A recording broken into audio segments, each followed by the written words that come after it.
অনিয়মিত মাসিক কেন হয়? এটা কি শরীরের জন্য ক্ষতিকর? আমার মাসিক যদি অনিয়মিত হয় তাহলে আমি কি করব?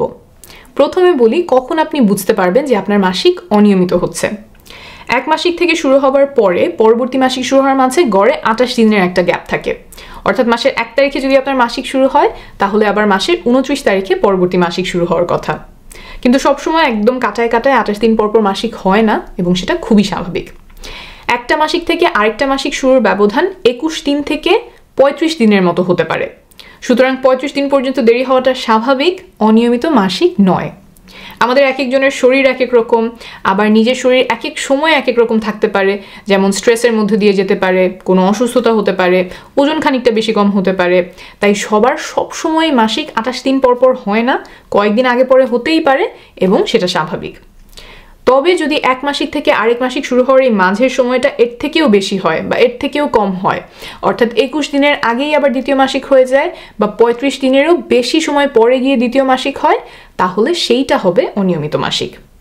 এখন আপনি প্রশ্ন করতে পারেন যে কেন মাসিক অনিয়মিত হয়? অনেকগুলো কারণে হতে পারে। আমরা যখন কোনো কারণে স্ট্রেস বা মানসিক চাপের মধ্যে থাকি তখন মাসিক অনিয়মিত হতে পারে। ওজন যদি অনেক বেড়ে যায় বা অনেক কমে যায় তখন মাসিক অনিয়মিত হয়ে যেতে পারে। অনেক বেশি ব্যায়াম করলেও এমনটা হতে পারে।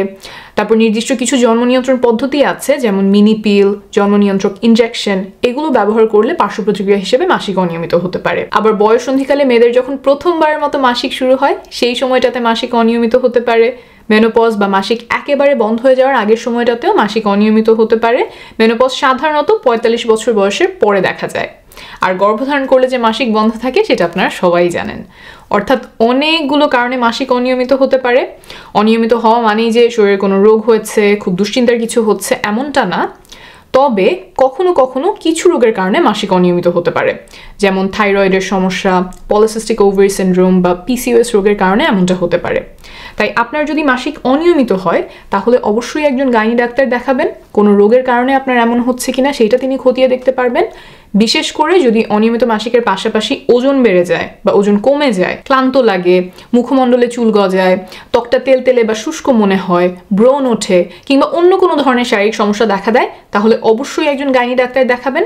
কারণ এগুলো থাইরয়েডের রোগ, পিসিওএস রোগ সহ বিভিন্ন রোগের লক্ষণ হতে পারে। প্রাথমিক পর্যায়ে ডাক্তার দেখালে সময় মতো সঠিক চিকিৎসা শুরু করা যাবে।